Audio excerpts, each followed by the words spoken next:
अच्छा, कभी ये सोचा है कि यूरोप में बनी कारें या वहां की चॉकलेट्स भारत में इतनी महंगी क्यों होती हैं? खैर, इसका जवाब अब बदलने वाला है।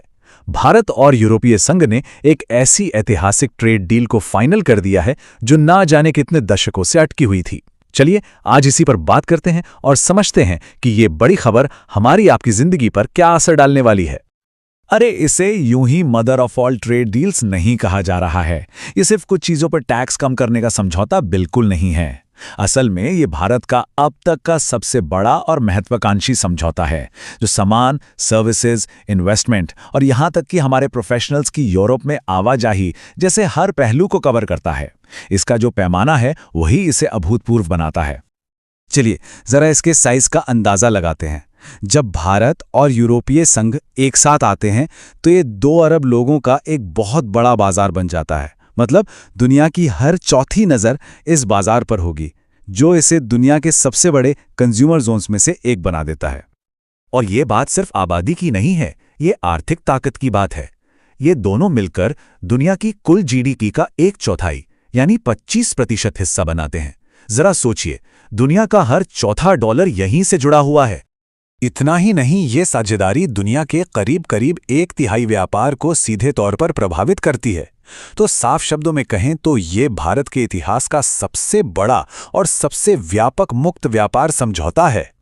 आज की इस पूरी बातचीत में हम इन 6 खास पहलुओं पर ध्यान देंगे ताकि इस डील की हर परत को आसानी से समझा जा सके। तो चलिए शुरू करते हैं। ठीक है, तो सबसे पहले ये समझना जरूरी है कि आखिर ये समझौता इतना खास है क्यों। देखिए, ये एक बहुत ही लंबी और मुश्किल यात्रा का नतीजा है जो लगभग 2 दशकों तक चली। ये सफर कोई 1-2 साल का नहीं, बल्कि लगभग 2 दशकों का है। बातचीत 2007 में शुरू तो हुई, लेकिन 2013 तक आते आते शराब, कारों और डेटा जैसे पेचीदा मुद्दों पर बात इतनी बिगड़ गई कि ये समझौता ठंडे बस्ते में चला गया।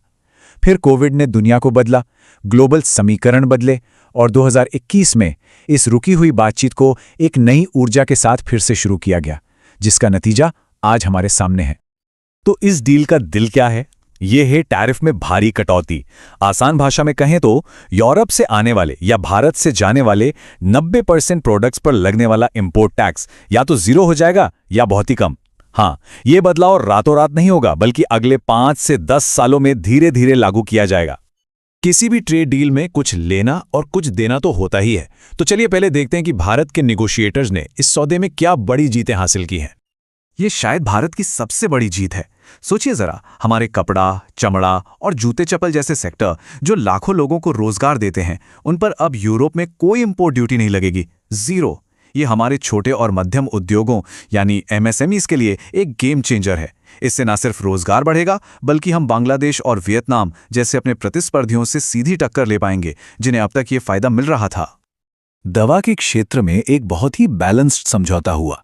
भारत की सस्ती और असरदार जेनरिक दवाओं को यूरोप के बाजार में बिना टैक्स के एंट्री मिलेगी और बदले में भारत ने यूरोप के खास मेडिकल उपकरणों और केमिकल्स के लिए अपने दरवाजे खोले हैं।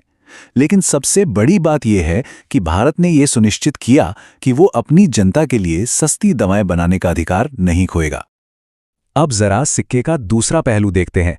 बात करते हैं उन रियायतों की जो भारत ने दी हैं।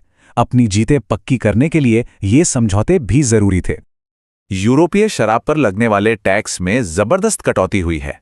कल्पना कीजिए, वाइन पर 150% का टैक्स घटकर सिर्फ 20-30% रह जाएगा। लेकिन यहां भारत ने एक बहुत ही स्मार्ट मूव चला है। ये छूट सिर्फ महंगी प्रीमियम शराब पर, और वो भी एक लिमिटेड क्वांटिटी में ही लागू होगी। इसका मतलब आम भारतीय ब्रांड्स पर इसका ज्यादा असर नहीं पड़ेगा। ऑटो सेक्टर ये हमेशा से एक बड़ा मुद्दा रहा है। अब देखिए, पेट्रोल डीजल वाली यूरोपीय लग्जरी कारों पर जो 110% का भारी भरकम टैक्स था, वो अगले 5 सालों में घटकर सिर्फ 10% रह जाएगा। लेकिन इलेक्ट्रिक वाहनों के लिए यही छूट 10 सालों में दी जाएगी। ये एक सोची समझी रणनीति है ताकि भारत के अपने उभरते हुए ईवी उद्योग को पैर जमाने का पूरा वक्त मिल सके। और ये लिस्ट यहीं खत्म नहीं होती। एरोस्पेस से लेकर प्रीमियम चॉकलेट और पास्ता तक और फैक्ट्रियों में लगने वाली हाईटेक मशीनरी तक कई और सेक्टर्स में भारत ने अपने बाजार खोले हैं। इसका सीधा मतलब है कि ग्राहकों के लिए बेहतर क्वालिटी और ज्यादा चॉइस होगी। ये डील सिर्फ बक्सों में बंद सामानों के व्यापार तक ही सीमित नहीं है। अब हम इसके सबसे जरूरी पहलुओं में से एक यानी सर्विसेज और लोगों की आवाजाही पर नजर डालते हैं। अब बात करते हैं उस जीत की जो शायद सबसे ज्यादा मायने रखती है। यूरोपीय संघ ने भारतीय छात्रों, कामगारों और प्रोफेशनल्स की आवाजाही पर कोई कैप, कोई सीमा न लगाने का वादा किया है। सोचिए, जहां अमेरिका जैसे देशों में वीजा को लेकर इतनी मुश्किलें होती हैं, वहीं यूरोप का ये वादा एक बहुत बड़ा और स्वागत योग्य कदम है। भारत की असली ताकत हमारा सर्विस सेक्टर इस डील से और मजबूत होगा। अब हमारी आईटी और इंजीनियरिंग कंपनियों के लिए यूरोप में काम करना आसान होगा। भारतीय डिग्रियों को ज्यादा आसानी से मान्यता मिलेगी और डेटा सुरक्षा के बेहतर नियम डिजिटल व्यापार को और सुरक्षित बनाएंगे। चलिए अब थोड़ा जूम आउट करते हैं और देखते हैं कि लंबे समय में इस समझौते का भारत के लिए स्ट्रेटेजिक मतलब क्या है। देखिए, ये समझौता सिर्फ व्यापार के बारे में नहीं है, ये भारत की ग्लोबल स्ट्रैटेजी का एक अहम हिस्सा है। दुनिया आप किसी एक देश पर अपनी निर्भरता कम करना चाहती है। ऐसे में ये डील भारत को ग्लोबल सप्लाई चेन में एक भरोसेमंद और मजबूत विकल्प के तौर पर स्थापित करती है और हमें एक प्रमुख व्यापारिक केंद्र बनने के लक्ष्य के और करीब ले जाती है। लेकिन हर बड़े मौके के साथ कुछ चुनौतियां भी तो आती हैं, है ना? तो एक बैलेंस्ड नजरिया रखने के लिए ये समझना भी जरूरी है कि समझौते को लागू करने में क्या जोखिम हो सकते हैं। आगे की राह आसान नहीं है। 3 बड़े सवाल हैं। पहला, क्या हमारे घरेलू उद्योग, खासकर ऑटो और डेयरी, यूरोपीय प्रोडक्ट्स की बाढ़ का सामना कर पाएंगे? दूसरा, क्या हमारी कंपनियां यूरोप के सख्त पर्यावरण और लेबर कानूनों पर खरी उतर पाएंगी? और तीसरा, क्या हम इस सुनहरे मौके का फायदा उठाने के लिए अपने कस्टम और इंफ्रास्ट्रक्चर को तेजी से सुधार पाएंगे? इस समझौते में भारत की आर्थिक तस्वीर बदलने की जबरदस्त क्षमता है। कागज पर तो ये एक शानदार जीत दिखती है, लेकिन असली परीक्षा इसके जमीनी इंप्लीमेंटेशन की होगी।